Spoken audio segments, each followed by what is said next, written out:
ദ്രാവിഡ പോരാട്ട വീര്യത്തിന്റെ ഓർമ്മപ്പെടുത്തലുമായി കേരളത്തിന്റെ സ്വന്തം കാളയോട്ട മത്സരം ഇടുക്കി വട്ടവടയിൽ നടന്നു. കുതിച്ചുപായുന്ന കാളക്കൂറ്റന്മാരെ കൊമ്പിൽ പിടിച്ചു നിലയ്ക്കു നിർത്തുവാൻ ശ്രമിച്ച് വീരന്മാർ മത്സരത്തെ ആഘോഷമാക്കി മാറ്റി.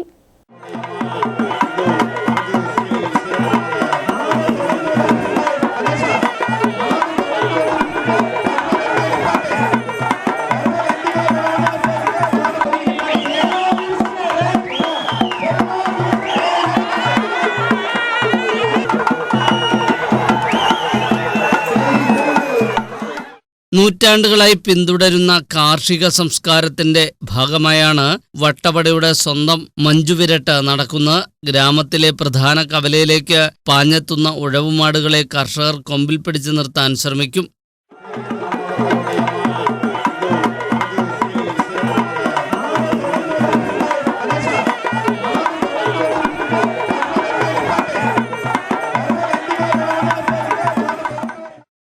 വിത്തിറക്കുന്നതിന് മുന്നോടിയായിട്ടാണ് മഞ്ജുവിരട്ട് നടത്തുന്നത്. മത്സരത്തിന് മുമ്പ് മന്നാടിയാരും മന്ത്രിയാരും ഉൾപ്പെടെയുള്ള ഗ്രാമമുഖ്യന്മാരെ ഗ്രാമീണർ പൊതുസ്ഥലത്തേക്ക് ആനയിക്കും. പരമ്പരാഗത ഔദ്യോഗിക വേഷവിധാനങ്ങൾ അണിഞ്ഞാണ് ഇവരുടെ വരവ്.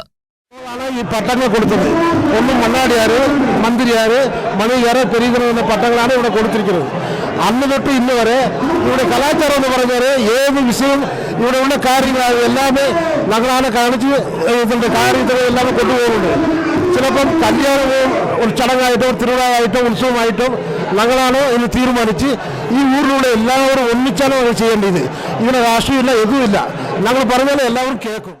കാർഷിക ജോലികളിൽ സഹായിക്കുന്ന മാടുകളോടുള്ള ആദരവ് കൂടിയാണ് മഞ്ജുവിരട്ട് ചടങ്ങ്. മത്സരത്തിന് 1 മാസം മുമ്പ് മുതൽ ഇവയെ കൃഷിയിടത്തിൽ ഇറക്കാതിരിക്കും. മികച്ച പരിചരണം നൽകി കൊമ്പുകളിൽ അലങ്കാരങ്ങളും പതിപ്പിച്ച് ചായം പൂശിയാണ് ഇവയെ മത്സരങ്ങൾക്ക് കൊണ്ടുവരിക. 4.5 നൂറ്റാണ്ട് മുമ്പ് തമിഴ്നാട്ടിൽ നിന്നും കുടിയേറിയവരാണ് വട്ടവട നിവാസികളുടെ പൂർവികർ എന്നാണ് വിശ്വാസം. ഇന്നും പഴയകാല കാർഷിക രീതികൾ പിന്തുടർന്നവർ കൂടിയാണിവർ. News bureau, Munnar.